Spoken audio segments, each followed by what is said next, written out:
I want you to picture this. You're fighting your way through the streets of Berlin alongside your Russian comrades, and the war is nearly over. The Germans are collapsing. And as you grab that flag and limp to victory, you feel accomplished. The fight is finally over. Your duty is done. And after experiencing one of the best campaigns of COD history, the credits begin to roll. And for most players, they would just move on. But not you. Something is keeping you there. Maybe it's curiosity. And so you sit there watching those credits scroll over and over again and again. And suddenly you see your screen fading. No longer are you that soldier that won the war, but you're stranded, stuck somewhere. The player begins to gain conscience, and you wonder, how'd you get here? It feels abandoned, cold, planes wrecked everywhere. But it's not the only thing you see. In the distance, you spot a figure. Maybe it's another survivor. And as more start to come in, something feels off. The sounds coming from it are unlike anything you've ever heard. Is it even human? The figure begins to move faster and faster, and what looks like your salvation quickly becomes your worst nightmare. Yo, what's good? It's me, Mr.Guy, and welcome to Zombies Retrospective. Totally an original idea that I came up with myself. A series where we break down every zombies map in their rawest form to see what makes them either irreplaceable masterpieces or painfully agonizing experiences. Transit. Now, Nacht is a tough one to tackle. I know it's the first video in the series, but honestly, I struggled figuring out how I wanted to approach this one because Nacht is so bare bones. Judging it so harshly feels kinda unfair, and after all, it is the first map. Of course, it doesn't hold up to the cream of the crop like Origins or Mob, but it did pave the way for them. So I came up with a format. I asked 3 questions. What does the map do best? What are its flaws? And is there any way of fixing it? Honestly, I wanted to start with the positives, because Nacht does something exceptionally well. So well, in fact, it carries the whole map. Nacht's atmosphere. It makes you feel completely alone. If I had to describe the map in 2 words, I would say helpless and abandoned. You're thrown into a situation you can't even understand. You're confused, questioning where exactly are we, and is there any way to escape? The constant reminder of isolation is so very apparent. Nacht practically shoves it in your face. No filter, no cover, just raw abandonment. The noises of zombies echo in the distance as they get closer, and the ambient eeriness picks up. Every visual element reinforces the same idea that you're alone. The fog limits what you can see. The ruined bunkers offer little safety, and even the moon feels like less of a source of light and more like it's something watching you. Every element of Nacht works together to make you feel uncomfortable, creating what I believe an atmosphere that few zombies maps have ever managed to replicate. Now, I wanted to ramble here and say a little part because sometimes scripting hinders what you can really truly say. And I think that Nacht, as an atmospheric basis, is really creepy. It's probably one of the most creepiest maps of all time. And people say Nacht is scary under the rug, but I tend to disagree. I feel like the isolation of the map actually makes it better. It's this fairy tale in the middle of World War II. You're coming back and thinking that you can finally be saved and rescued. But atmosphere alone isn't all Nacht has to offer. I mean, it would have been a game that just looked cool without structure. No. What was the real reason players came back? Progression.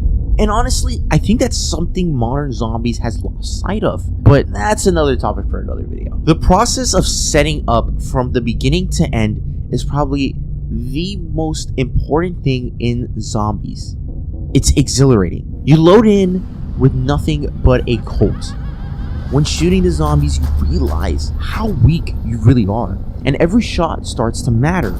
Every point you earn matters. Because you're low on resources, the player is forced to make a decision. Do I sacrifice points for more room or weapons? Wait, where are the weapons? And that's when you notice that the chalk outlines on the walls. The Kar 98K and the M1 carbine. Buying one gives you the edge that you need, but only for a few rounds. It's a temporary solution, so you go out to try to find a more permanent one. As the rounds continue, the zombies become stronger and the bunker starts to feel smaller. The weapons that once felt powerful start struggling to keep up. So naturally, you start looking for something better. That's when you discover the help door. Or maybe you're one of those players who noticed the sofa first. Either way, you're moving forward, exploring, searching for a better weapon, and finally, you find it. Your salvation. And I'm gonna be so excited saying this. The mystery box. Spending 950 points grants the player with a random weapon. And man, can I tell you, it has some personality. The box, while being your help in the madness, isn't exactly nice to you. It's the first time I think I've ever experienced something so simple yet brilliantly displayed. There are terrible weapons, and with equally horrid weapons, there's a lot of amazing. Like the MG, Browning, STG, PPSH, which actually isn't in this map. But I want to be clear, and I'm going to say something that might be a little controversial. World at War has the best box system, hands down, and it's not even close. Let me explain. There's a quote out there, if I'm being honest, it's from Sonic. The dark needs the light as much as the light needs the dark to coexist. Just because there's bad weapons doesn't mean it takes away from the experience, because getting a bad weapon just makes you a stronger player in general, and finally getting that amazing weapon you like makes it enjoyable. At the end of the day, Zombies, it's supposed to be a tense emotional roller coaster, not knowing what's next. Unpredictability.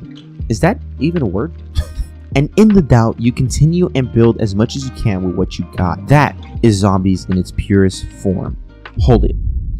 Unfortunately, Nacht's strongest aspect is very short-lived.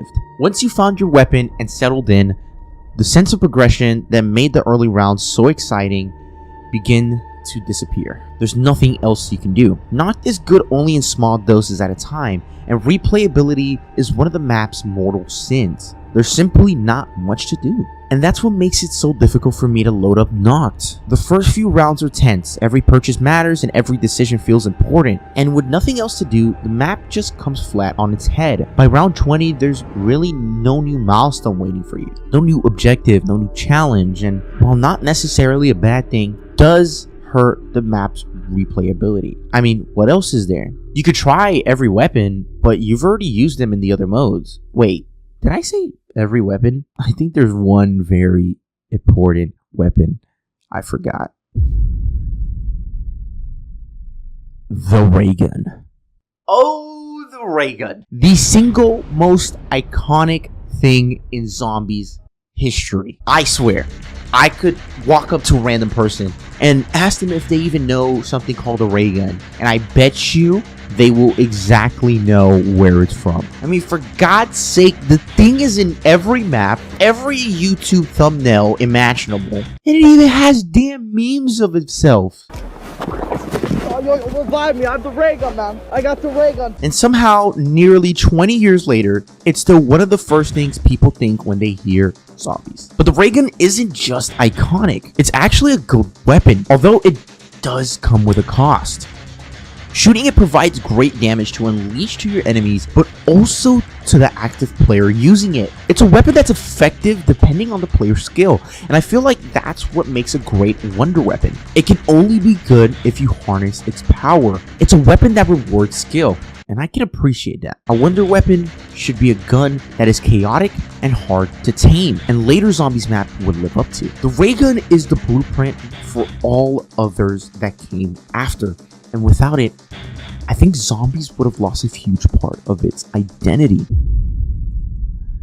I'll leave you with one final thought. The reason Nacht Der Untoten is so loved goes far deeper than nostalgia. Sure, the map has flaws, but I don't think it takes away from the experience. It shows Zombies at its most unfiltered form, because for every weakness the map does 3 things right. And Treyarch would improve and expand Zombies to what we know of it today. What started as a simple survival experience would eventually evolve into one of the most beloved game modes in Call of Duty. history. But none of that would happen without Nacht's atmosphere, progression, and fun gameplay loop. The foundation for it started here.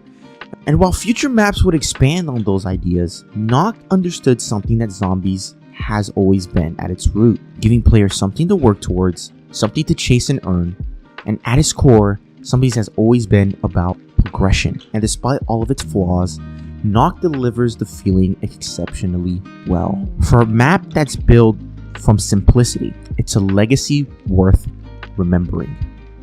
Good old progress.